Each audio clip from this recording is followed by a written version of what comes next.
Hey everybody, King Vet back here again for another FNaF theory video. Today I'm going to be focusing more on the Silverize the books rather than the actual game, but this theory can also apply to the games as well. Either way, let's get to it. So basically, there was this one scene in the book which spoke to me very loudly. Also, I forgot to mention, guys, of course, as always, there will be spoilers up ahead. Either way, being that I do not have the hardcover, I'm going to be reading you guys from my tablet or whatever. Again, guys, I'm sorry for being jittery and stuff. This is all this is unscripted. Either way, if you guys are wondering where this page is at, it is page 216. So, yeah, if you guys want to check it out for yourself, you can go do that. Jason glanced around the room. His sister and others still seemed engaged by the stage. Lamar had gone back to join them. Jason pulled the drawing he had found the night before from his pocket. He smoothed it out, pressed it on the surface of the floor, then slowly he peeled it lintly tape out and flattened stuck the paper. Sorry guys, again. The wall just at his eye level. He stared at the wall, waiting. Nothing happened. Jason frowned. He had been certain that these would tell him something, but they were just drawings. The child and the bunny stood in the middle of the paper, in one close together, in another far apart. But there was nothing there that he could call a story. Or that could be called a story. Again, sorry guys. I have a bit of dyslexia, so. But, okay, yeah, I already read that. Oh well. He started to look over at the others again, and the highest one began to move. This time he saw the shift. The crayon lines twisted and slid on the page, moving of their own accord, too fast to follow. When the first stopped moving, another started. They continued one after the other until the one he had just put back, was finished. Jason watched, eyes wide, his heart pounding, but by the time he realized what was happening, it was over. The figures were fixed in place, and now they did tell a story. In the first, a child was sitting alone. In the second, Bonnie appeared behind the child. In the next, Bonnie had snatched the child, lifting it off the ground. In the last, the child was screaming, his eyes wide and his heart racing. Jason stepped back. He was transfixed. His body suddenly felt leadened, too heavy to run. A sound arose like wind rustling the pages on the wall. Through they hung, motionless, before him. The sound rushed and grew louder and louder until the wind gave way to screaming. Jason clapped his hands over his ears as the pages began to drop from the wall, landing with loud crashes as if they were made of something far heavier than paper. As he watched, the fallen pages turned a dark red, soaking through the color as they touched the floor. Jason turned to run, but the path was blocked as pages tumbled from the ceiling in Tornet. Okay, let me get that. Tornet. One landed on his shoulder, another on his back, then another, and they clung to him, wrapping around him as if they would suffocate him. Jason felt his legs buckle under the weight, dropping at last to one knee. He braced himself under the storm of paper. The room began to shake violently.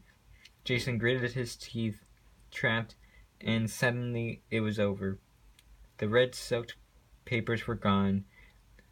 There was nothing on his back, and Marla had him by the shoulder and was staring at him wide-eyed. Whew, that took me a while. That was rough. Either way, guys, what I was trying to get at there was basically the pages which fell down and told the story. From the book, none of the animatronics are none of the spirits or anybody in the suits have been awoken yet. Not until like around, I believe it was night 5 or 4, because that was night 3 that they went back. So, like I said, the spirits and the animatronics didn't roam until night 4 or 5. So that could only who in the FNaF universe do we know can actually produce hallucinations and doesn't need a body, period. I present you Marionette. Marionette is the person who is creating all these images, who is showing his story, and I'm very confident it's a he, well, in the book, because of what I'm gonna produce next. But basically, either way, what I'm trying to say here is that Marionette produced a hallucination for this boy, presenting him his story. And who's the he I suggest the Marionette is? It is Sammy from the book. And I say Sammy from the book, like, it makes the most sense, because all the children in the book were taken away by William Afton in the Fredbear suit, and that Fredbear suit doesn't come out until night 4 or 5, along with the other animatronics.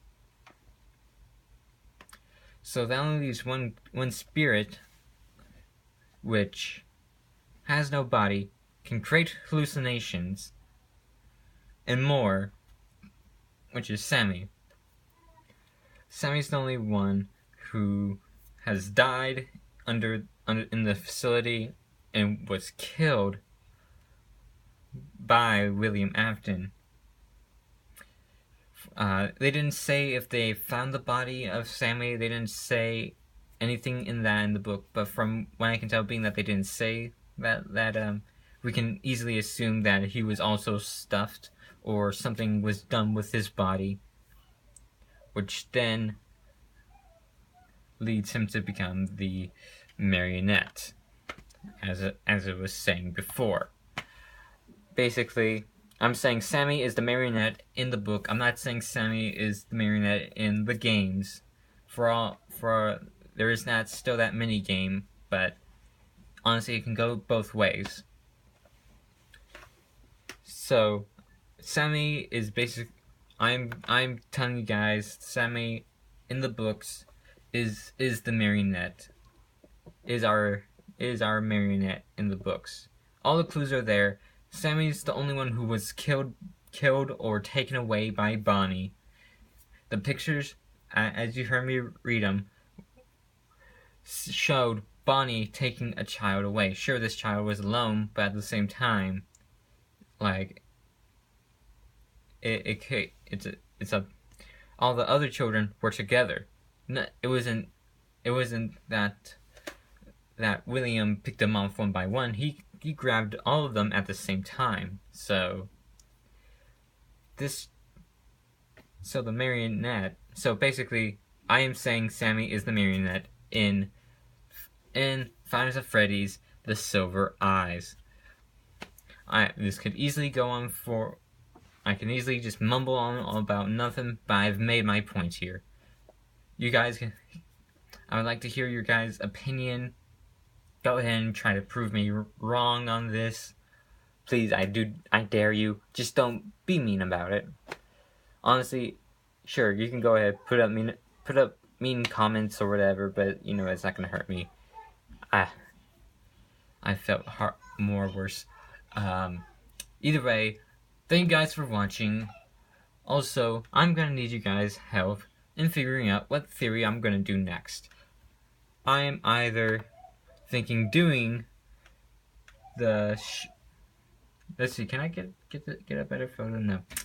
Basically, the shadow animatronics, because we have RxQ, but RxQ and a shadow animatronic. We have Shadow Freddy, and we actually do have a Shadow Bonnie. You got, so guys, go ahead and comment down below if which one would you like, the shadows or the other one, which is proving that FNaF 4 takes place in 1987. Guys, all the proof is right there. I'm just gonna make a video just to show you, throw all that proof at you guys and show you that that FNaF 4 is in 1987, not 1983. It's not the chump of 1983, it is the bite of 87. So, you guys go ahead and comment down below. Do you want shadows or proof? You guys choose. Anyway, guys, anyways, thank you for watching. I hope you liked this video. Please go ahead and push that like button. Also subscribe. That would mean a crap ton to me. Also, go check out FNaF Amino. It's great. It's epic. I'm part of it. You guys can find me there on Five Nights at Freddy's Amino. It's a great app. Or just get the whole Amino app altogether, because that's a great app altogether. Either way, guys, I hope you enjoyed. Go check out Amino. And see y'all later. Bye.